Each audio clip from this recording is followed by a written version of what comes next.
Voice తీసి సరిపోతుంది, ఇంకేమీ దాలం.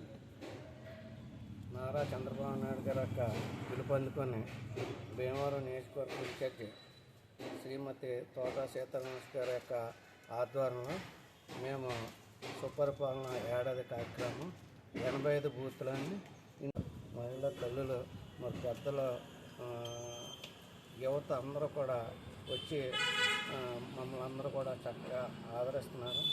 మాకు అన్ని సమస్యలు బాగున్నాయని చెప్తున్నారు. నిజంగా వీళ్ళందరూ కూడా మాకు సిలిండర్లు ఉన్నాయి, పెన్షన్లు ఉన్నాయి, అమ్మఒడి పడ్డదని చెప్తున్నారు. అదేవిధంగా రేపు పొద్దున భవిష్యత్తులో కూడా ఆగస్టు 1వ తారీఖు నుంచి ఈ యొక్క రాష్ట్రంలో ఎవరైతే భర్త పెన్షన్ తీసుకుంటూ చనిపోయారో అటువంటి వాళ్ళకి వాళ్ళ భార్యలకి ఆగస్టు 1వ తారీఖు నుంచి 4,000 స్పౌండ్ పెన్షన్స్ అంటే భాగస్వామి ద్వారా మరి 1,09,000 మంది మహిళల జీవితాల్లోనూ రేపు ఆగస్టు 1వ తారీఖున వెలుగు నిండబోతుంది. వాళ్ళందరూ కూడా తీసుకుని ఆనందపడే విధంగా చంద్రబాబు నాయుడు గారు, పవన్ కళ్యాణ్ గారు, నారా లోకేష్ గారు మంచి ప్రణాళిక చేస్తున్నారు.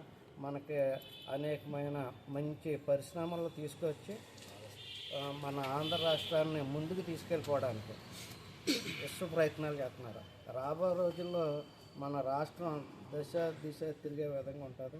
మరి కూటమి ప్రభుత్వాన్ని మహిళా తల్లులు అందరూ కూడా ఆశీర్వదిస్తున్నారు. రాబో రోజుల్లో మన రాష్ట్రం ఇంకా బాగుంటుందని చెప్పి మనసాగా కోరుతున్నాను.